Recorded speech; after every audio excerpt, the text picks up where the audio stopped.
വരെ ഞാൻ ഇന്ന് ഇങ്ങനെ ഒരു റെസിപ്പിയാണ് തയ്യാറാക്കുന്നത്. അപ്പോൾ ചോറിൻ്റെയും പുട്ടിൻ്റെയും എന്തിൻ്റെ കൂട്ടത്തും കഴിക്കാൻ പറ്റിയ ഒരു റെസിപ്പിയാണ്. അപ്പോൾ അതുപോലെ കുട്ടികൾക്ക് സ്കൂളിൽ എളുപ്പത്തിൽ തയ്യാറാക്കി കൊടുത്തുവിടാം. ഇത് മാത്രമായാലും മതിയാവും. അപ്പോൾ ഇതെങ്ങനെയാണ് തയ്യാറാക്കണമെന്ന് നോക്കാം. അപ്പോൾ ഇഷ്ടമായ സബ്സ്ക്രൈബ് ചെയ്ത് സപ്പോർട്ട് ചെയ്യുക. ഹായ് കൂട്ടുകാരെ, സെലൻ ബ്ലോസിലേക്ക് സ്വാഗതം. ഇന്ന് മുട്ട വെച്ചൊരു റെസിപ്പി നോക്കാം. അതിനായിട്ട് 2 മുട്ടയാണ് എടുത്തിരിക്കുന്നത്.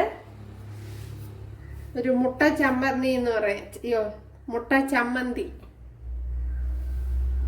അതിനായിട്ട് ഇത് വേവിച്ച് വെച്ചിരിക്കുന്നതാണ്. ഒന്ന് കട്ട് ചെയ്തെടുക്കാം.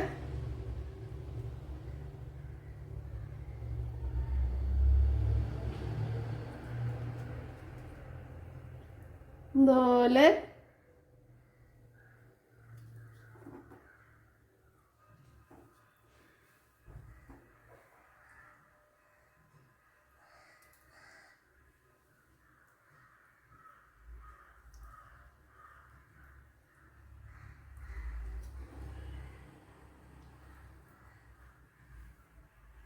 അപ്പോഴ് മുട്ടയൊക്കെ കട്ട് ചെയ്തെടുത്തിട്ടുണ്ട്. ചമ്മന്തിക്ക് വേണ്ടി ഇത്രയും തേങ്ങ എടുത്തിട്ടുണ്ട്. ഇതിലേക്ക് ഒരു 5-6 കുഞ്ഞുള്ളി, ഒരു ചെറിയ പീസ് ഇഞ്ചി, 2 പച്ചമുളക്, ഇത്രയും പുളിയും എടുത്തിട്ടുണ്ട്. ഒരു നെല്ലിക്കയുടെ വലുപ്പത്തിലുള്ള പുളിയും എടുത്തിട്ടുണ്ട്. ഇപ്പോൾ കുഞ്ഞുള്ളി വേണമെങ്കിൽ 5-6 എണ്ണം വെച്ച് കൊടുക്കാം. ഇനി ഇതിലേക്ക്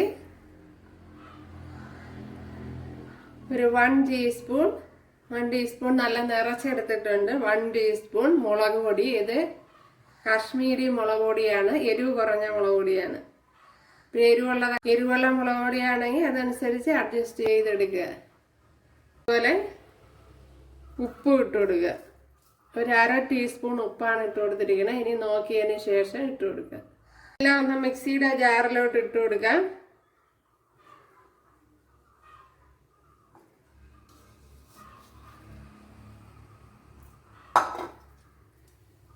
ഇവിടെ ചമ്മന്തി അരച്ചെടുത്തുകൊണ്ട് വന്ന് ഉണ്ടല്ലേ,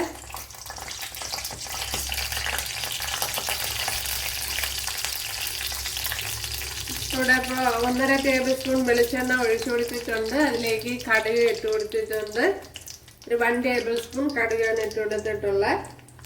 അപ്പോൾ ഈ ചമ്മന്തിക്ക് ഞാൻ 2 പിടി തേങ്ങയാണ് എടുത്തത്. ഇനി ഇതിലേക്ക് ഇപ്പോൾ കടുക് ഇവിടെ പൊട്ടി തുടങ്ങിയിട്ടുണ്ട്. അതിലേക്ക് 2-3 കുഞ്ഞുള്ളി കട്ട് ചെയ്തത് ഇട്ട് കൊടുക്കാം.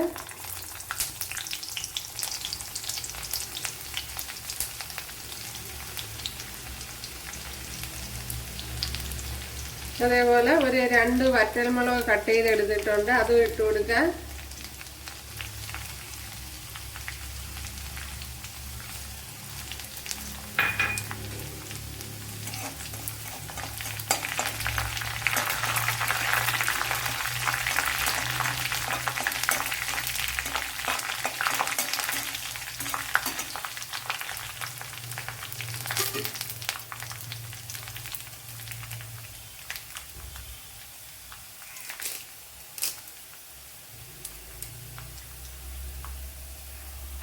ഇതിലേക്ക് ഇനി കുറച്ച് കറി ലീവ്സ് കട്ട് ചെയ്തിട്ട് കൊടുക്കാം.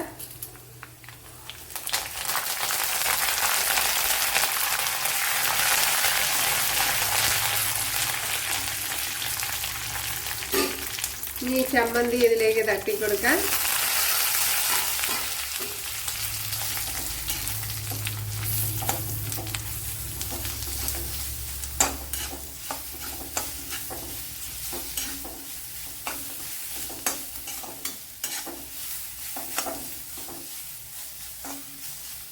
ഇതിലേക്ക് കുറച്ച് ഉപ്പൂടെ ഇട്ട് കൊടുക്കുക. ഉപ്പ് കുറച്ച് കുറവ് പോലെ തോന്നുന്നുണ്ട്, അതിന് കുറച്ച് ഉപ്പൂടെ ഇട്ട് കൊടുക്കുക. ഓക്കെ, ഉപ്പിട്ട് കൊടുക്കുക. ഇനി ഒരുപാട് അങ്ങ് ഫ്രൈ ചെയ്യണ്ട. അതിലേക്ക് ഇനി നമ്മുടെ ഈ കട്ട് ചെയ്ത് വെച്ച മുട്ട ഇട്ട് കൊടുക്കാം.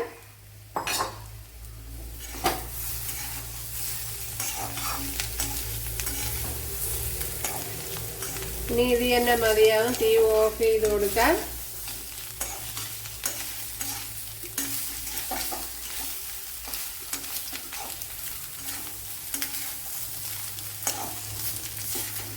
ഇനി ഞാനിപ്പോൾ തീ ഓഫ് ചെയ്തിട്ടുണ്ട്.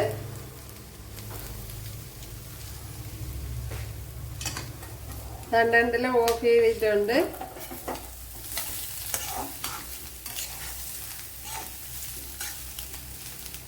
അപ്പോഴും നമ്മുടെ എഗ് ചമ്മന്തി ഇവിടെ റെഡി ആയിട്ടുണ്ട്. അത് വളരെ ഈസി റെസിപ്പിയാണ്.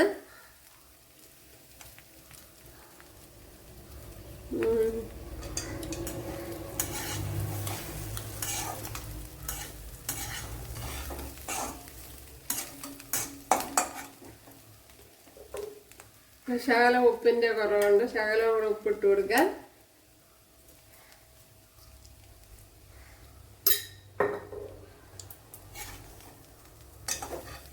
ഇതൊക്കെ എല്ലാവരും ചെയ്ത് നോക്കാം.